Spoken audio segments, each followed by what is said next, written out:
En 2009 tenía 22 años y era muy feliz porque aún no era consciente de que al menos 3 de cada 10 personas en el planeta no cuentan con acceso a agua potable.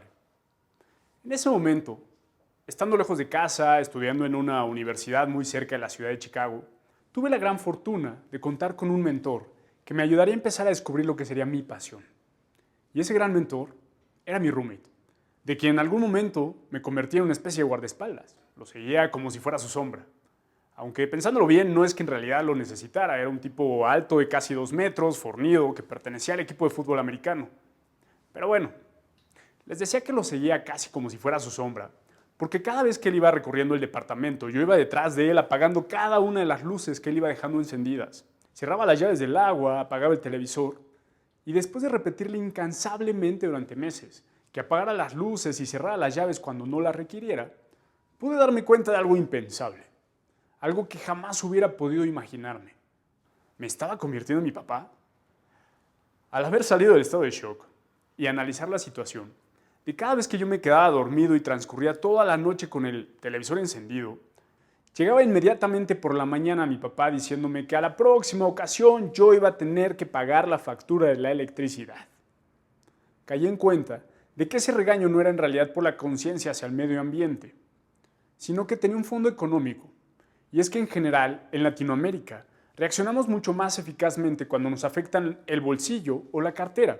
Y ahora, al conocer cuál es mi misión en la vida y trabajar para tratar de erradicar aquellos comportamientos que hacemos como personas de forma inconsciente y que afectan al medio ambiente, hay algunos datos que me ayudan a ilustrar qué es lo que ocurre.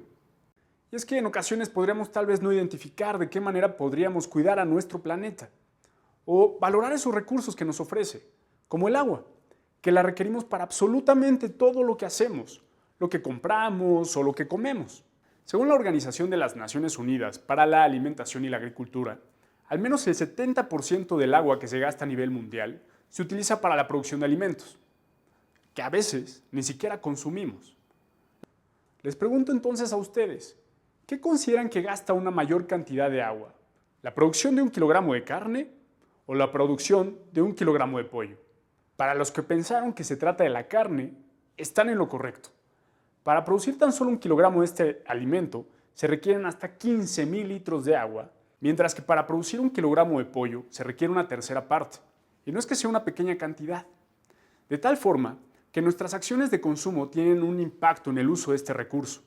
Y si reconocemos el impacto que estamos generando, podríamos ser mucho más conscientes de optar por otros productos o disminuir su consumo de estos alimentos un menor número de veces al mes. Y no es que esté buscando que se acuerden de mí regañándolos como lo hacía mi papá cada vez que vayan a comer una hamburguesa o a cortar un filete, pero sí mi intención es que empecemos a identificar de qué manera podemos contribuir desde casa o cuáles y en dónde son las acciones que podríamos realizar para poder generar un mayor impacto.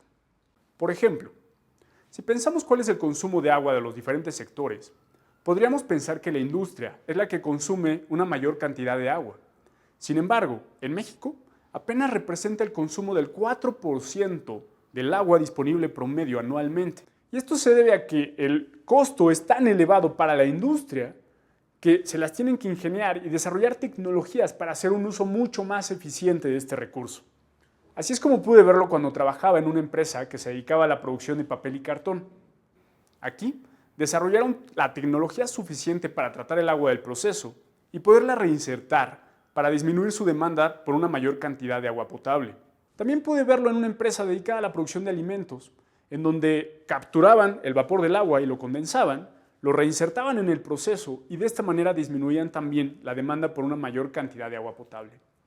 Pero entonces, ¿cuál podría ser ese sector que gasta una mayor cantidad de agua? Y tal vez ni siquiera podríamos imaginarlo, pero se trata del sector agrícola, el cual utiliza hasta el 76% del agua disponible de mi país. De tal forma que el día de hoy no vamos a hablar de lo bien que lo hace la industria. Ellos en ocasiones ya tienen este tema más que digerido. Vamos a hablar de dónde requerimos un mayor enfoque.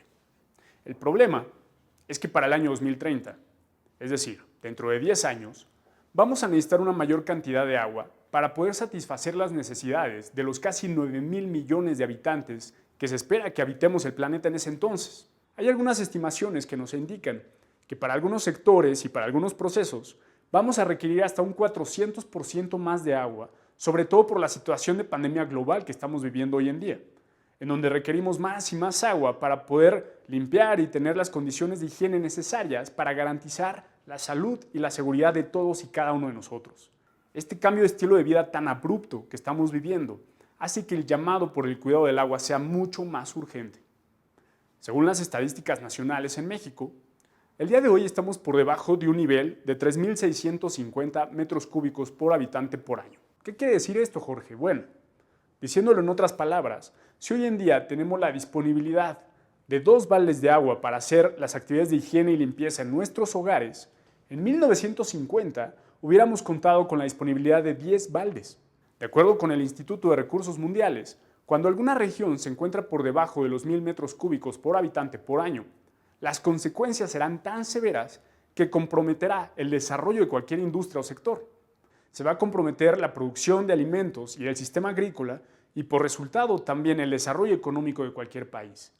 Y sabemos que ya hay muchas regiones en nuestros países que ya se encuentran por debajo de estos límites.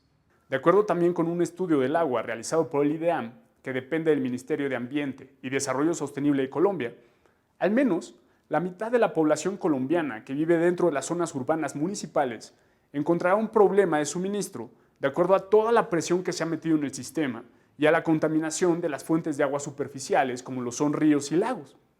Otra parte del problema es que para el año 2050, algunos países en vías de desarrollo como lo somos México y Colombia va a necesitar la producción de hasta el 100% más de alimentos para abastecer a cada uno de los habitantes de estos dos países. La demanda de agua que necesitará el sector agrícola afectaría por completo la disponibilidad de agua para realizar cualquier otro tipo de actividad en nuestros trabajos o en nuestros hogares. Entonces, si para el uso agrícola se requiere hasta el 76% del agua de un país como México, es aquí en donde necesitamos y tenemos las mayores oportunidades. Tenemos que poner colaboraciones globales que nos ayuden a hacer un uso mucho más eficiente. Si somos un país que tiene la disponibilidad al agua de forma limitada, tanto si somos un país que lo tiene en mayor disponibilidad, debemos ser creativos y pensar de qué manera podríamos desarrollar iniciativas que pueden ser tan sencillas o complejas como nuestra propia creatividad nos lo permite. Seguramente pensamos que el aspecto financiero es una gran barrera, y así es. Y podríamos reconocer a estos grandes países que han hecho grandes iniciativas para poder desarrollar tecnologías para hacer un uso mucho más eficiente del agua en el campo. Pero también tenemos que identificar estas iniciativas de muy poca inversión que han generado un gran impacto para el desarrollo de estas iniciativas. Imaginemos entonces estos grandes desiertos llenos de cactus y dunas de arena. Desiertos como los que tenemos en Chile o en Perú. Aquí llega a llover muy pocas veces al año y la necesidad por más agua potable hace que hayan desarrollado dispositivos que se conocen como atrapanieblas para capturar el agua del aire y así poderlo utilizar en los cultivos. También podríamos pensar en los cultivos en México, en donde han generado tinas artificiales de tierra en los cultivos para capturar el agua de lluvia y así poderla dosificar a favor de las cosechas. Podríamos también, y necesitamos, empezar a identificar que esta experiencia y conocimiento se requiere en otros sectores.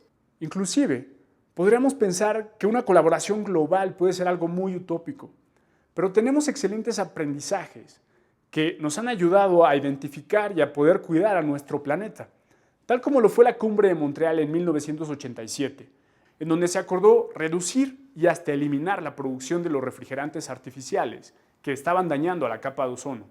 Esa iniciativa fue tan exitosa que el día de hoy vemos que este problema se haya disminuido considerablemente. Vean entonces cómo sí es posible el hacer una colaboración global a favor de la conservación del agua, este recurso que necesitamos valorar de cualquier manera. Si queremos seguir disfrutando en paz al lado de una cascada o nadar en un lago, comer frutas y verduras frescas, o algo tan simple como tomar un vaso con agua, necesitamos ponernos en acción todos juntos. Necesitamos ponernos en acción ya. Muchas gracias.